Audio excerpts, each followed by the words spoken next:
kenaikan Tuhan Yesus adalah salah satu peristiwa terpenting dalam iman kekristenan. Kita diizinkan memiliki problema, pergumulan, dan tantangan, tetapi kita juga diizinkan untuk dapat menikmati penghiburan, kuasa, kesanggupan di dalam Roh Kudus. Dan ingat, kita juga diminta untuk menjadi saksi Kristus. Dimanapun, kapanpun itu, saudara harus menjadi saksi Kristus sampai kepada ujung bumi. Shalom saudaraku yang terkasih dalam nama Tuhan Yesus.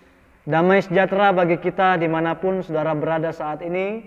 Saya yakin dan percaya saudara penuh dengan berkat-berkat Tuhan. Berkat yang paling istimewa, kita bisa duduk diam serta merenungkan kebenaran firman Tuhan. Saudaraku yang terkasih dalam Tuhan, sebelum lebih jauh kita bersama-sama mendengarkan kebenaran firman Tuhan, kita akan berdoa terlebih dahulu. Kita berdoa. Bapa kami yang bertata di dalam kerajaan sorga, terima kasih Allah yang begitu baik kepada kami semua. Kami diberi kesempatan sekali lagi untuk merenungkan kebenaran-Mu ya Tuhan. Dan biarlah ketika kami merenungkan firman-Mu, kami beroleh kekuatan, pengharapan yang baru, sukacita yang luar biasa di dalam Engkau. Kami meminta pertolongan-Mu, di dalam nama Tuhan Yesus kami berdoa. Haleluya. Amin. Saudaraku yang terkasih dalam Tuhan, kita tentunya menaruh rasa syukur kita sepenuhnya kepada Tuhan. Di tahun 2020 kita dapat bersama-sama menikmati dan kita juga dapat merayakan, memperingati di mana Tuhan Yesus naik ke sorga. Oleh sebab itu saya mengucapkan kepada kita semua, saudara-saudaraku seiman, selamat memperingati hari kenaikan Tuhan Yesus.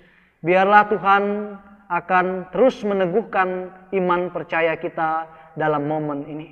Saudaraku yang terkasih di dalam Tuhan, dasar kebenaran saat ini tercatat dalam Kisah Para Rasul pasal yang pertama, ayat yang ke-6 sampai pada ayat yang ke-11.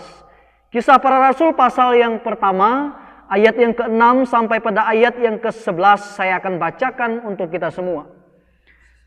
Maka bertanyalah mereka yang berkumpul di situ, Tuhan, maukah Engkau pada masa ini memulihkan kerajaan bagi Israel? Jawabnya, Engkau tidak perlu mengetahui masa dan waktu yang ditetapkan Bapa sendiri menurut kuasanya. Tetapi kamu akan menerima kuasa kalau Roh Kudus turun ke atas kamu.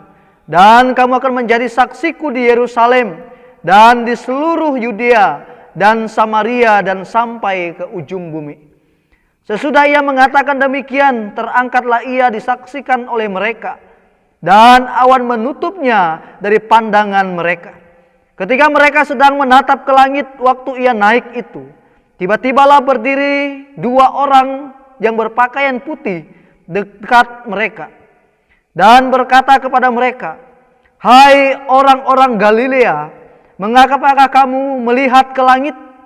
Yesus ini yang terangkat ke sorga, meninggalkan kamu, akan datang kembali dengan cara yang sama seperti kamu melihat dia naik ke sorga. Kita tahu bersama bahwa Yesus datang ke dunia menjalankan mega proyek dari Allah Bapa. Mulai dari kedatangan yaitu peristiwa kelahiran, kematian di kayu salib, kebangkitan di antara orang mati, kenaikan Tuhan Yesus, ia terangkat ke sorga. Dan bahkan yang kita rindukan adalah kedatangan kedua kali Tuhan Yesus menjemput orang-orang percaya. Semua itu berjalan dengan rapi dan berada dalam kedaulatan rencana Allah. Nah, pada saat ini kita akan berbicara salah satu dari proyek tersebut, yaitu peristiwa kenaikan Tuhan Yesus ke sorga. Hal ini terjadi setelah 40 hari lamanya ia menampakkan diri sebagai sebuah penyataan kemenangan dari kuasa iblis. Beberapa nubuatan yang mengacu kepada kenaikan Tuhan Yesus. Salah satunya kita dapat lihat di dalam Mazmur pasal yang ke-110 yang berkata, Mazmur Daud, demikianlah firman Tuhan kepada Tuanku. Duduklah di sebelah kananku sampai kubuat musuh-musuhmu menjadi tumpuan kakimu. Kebenaran ini digenapi di dalam Tuhan Yesus dan berita kenaikannya dikabarkan dalam kebenaran yang telah saya bacakan. Dan kebenaran itu mulai dari ayat yang ke-6 berkata, maka bertanyalah mereka yang berkumpul di situ, Tuhan, maukah engkau pada masa ini memulihkan kerajaan bagi Israel? Saudara, sebuah pernyataan sekaligus permohonan. Nampaknya murid-murid sudah mulai lelah dengan penindasan orang-orang Romawi. Dan kita dapat lihat di sini bahwa murid-murid menginginkan keadaan yang aman, nyaman, dan mereka leluasa melakukan aktivitas kehidupan mereka. Semua orang pasti mau hal ini, dan para murid menginginkan hal tersebut. Namun apa yang terjadi? Ketika kita memperhatikan dalam ayat yang ke-7 berkata, jawabnya, engkau tidak perlu mengetahui masa dan waktu yang ditetapkan Bapa sendiri menurut kuasanya. Artinya Tuhan Yesus tidak menjanjikan kehidupan yang nyaman dan bebas dari persoalan. Karena kehidupan yang tidak ada tantangan dan tidak ada persoalan tidak akan pernah menjadikan orang tersebut dewasa. Melainkan kehidupan yang penuh tantanganlah yang dapat membuat seorang tersebut menjadi orang yang dewasa. Lalu apakah kita ditinggalkan sendirian begitu saja? Tidak. Dikatakan di dalam ayat yang ke-8 seperti ini. Tetapi kamu akan menerima kuasa jikalau Roh Kudus turun ke atas kamu. Dan kamu akan menjadi saksiku di Yerusalem dan di seluruh Yudea dan Samaria dan sampai ke ujung bumi. Saudara, kita melihat dalam bagian ayat yang ke-8 ini, Yesus berkata, tetapi aku akan memberikan kuasa.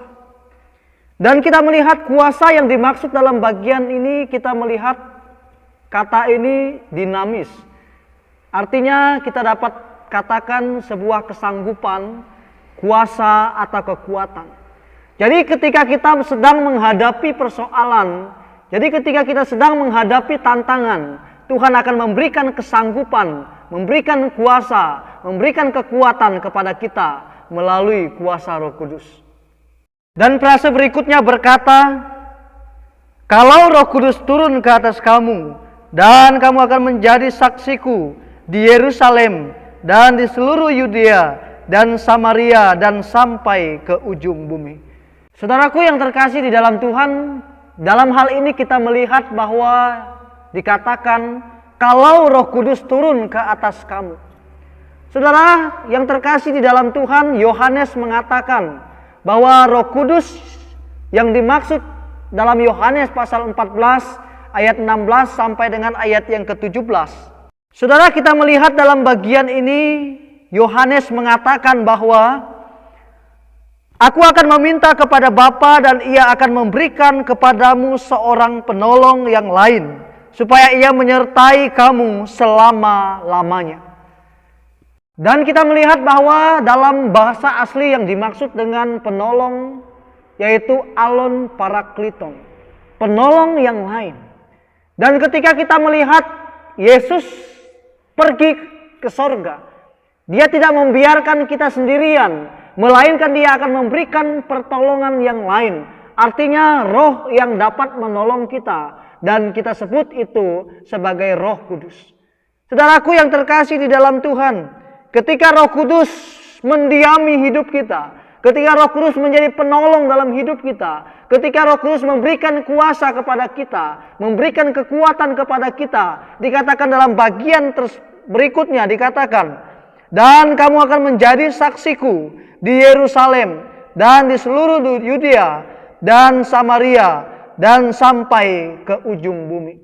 Saudara, maksud kebenaran firman Tuhan ini memberikan pengertian kepada kita bahwa kita harus menjadi saksi Kristus. Mulai dari tempat kita, kemudian di sekitar kita, dan sampai ke ujung bumi.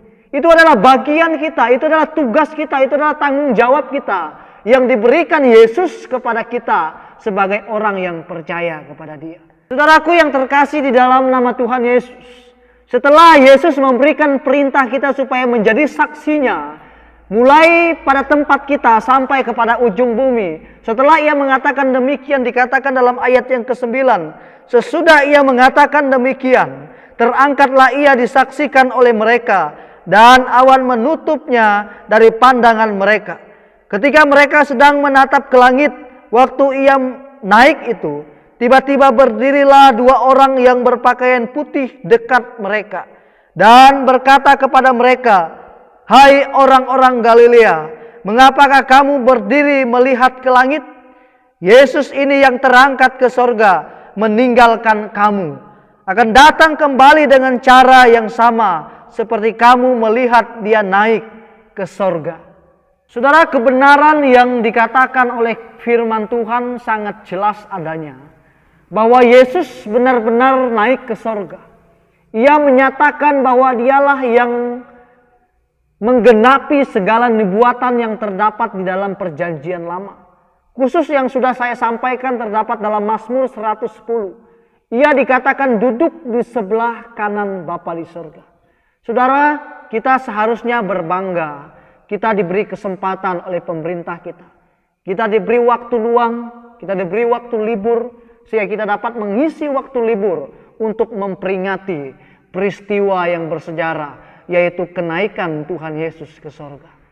Saudara, kemudian dikatakan dalam bagian ayat yang ke-10 sampai pada ayat yang ke-11, kita melihat bahwa Yesus akan datang pada kali yang kedua. Sesuai dengan apa yang diberitakan oleh malaikat-malaikat. Ada dua malaikat yang muncul setelah Yesus terangkat ke sorga. Malaikat memberitakan bahwa Yesus akan datang pada kali yang kedua dengan cara yang sama ketika ia terangkat ke sorga. Ini kerinduan kita saat ini. Ini iman kita saat ini. Bahwa kita merindukan kedatangan Tuhan Yesus. Kedatangan yang penuh dengan kemenangan bersama dengan Bapa di sorga. Saudaraku yang terkasih di dalam Tuhan, penerapan bagi kita yang merenungkan kebenaran firman Allah saat ini. Jangan khawatir, jangan sedih ketika kita sedang dihadapi dengan pergumulan, dihadapi dengan tantangan. Seperti yang dikatakan dalam kebenaran firman Tuhan, bahwa Yesus telah menjanjikan Roh Kudus. Dia akan memberikan kuasa, Dia akan memberikan kesanggupan, Dia akan memberikan pertolongan, penghiburan kepada kita yang sedang menghadapi tantangan-tantangan tersebut. Dan mari kita melaksanakan perintah, yaitu kita menjadi saksi bagi Kristus. Ketika kita berada di luar sana, kita memberitakan Yesus. Ketika kita berada di tengah-tengah keluarga kita memberitakan tentang Yesus. Ketika kita berada di lingkungan di mana kita sebagai orang yang minoritas, kita harus memberitakan Kristus kepada mereka yang mayoritas. Saudaraku yang terkasih di dalam Tuhan, tantanganlah yang akan menjadikan kita dewasa. Pergumulannya yang akan membuat kita semakin dewasa di dalam Tuhan dan semakin menikmati hidup bersama dengan Tuhan Yesus. Dan saya yakin dan percaya, saudara yang merenungkan firman Tuhan penuh dengan berkat Tuhan. Kita akan mengakhiri kebenaran firman Tuhan saat ini.